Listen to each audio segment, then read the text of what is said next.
Welcome back to our channel. In today's video, we are going to explore on how to cancel a sale on eBay as a seller. Let's begin. Now, the first thing we need to do is simply log in using your credentials. You can continue with their Facebook, Google or Apple, or this might be the perfect time for you to create an account here. You can choose the personal or business account.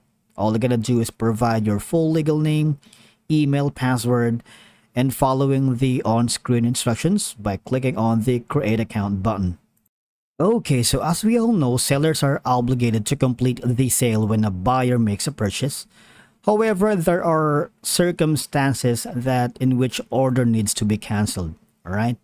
Now you can cancel an order by selecting an option.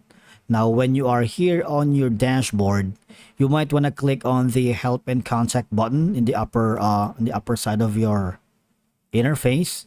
Click on that because this is wherein we can issue to cancel an order as a seller. Now, from here, customer service is more than glad to assist you with that. And all we're gonna do is type in cancel.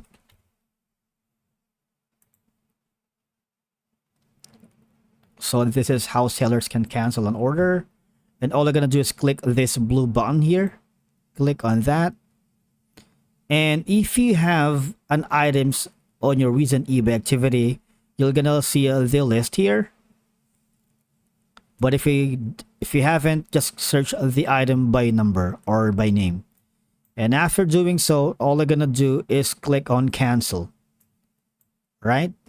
Now, the thing is, what if the buyer requests to cancel the order? If you receive a notification from eBay that the buyer has requested to cancel the order, you have 3 days to accept or decline the request. Because if you don't respond within the 3 calendar days, basically eBay will close the buyer's cancellation request.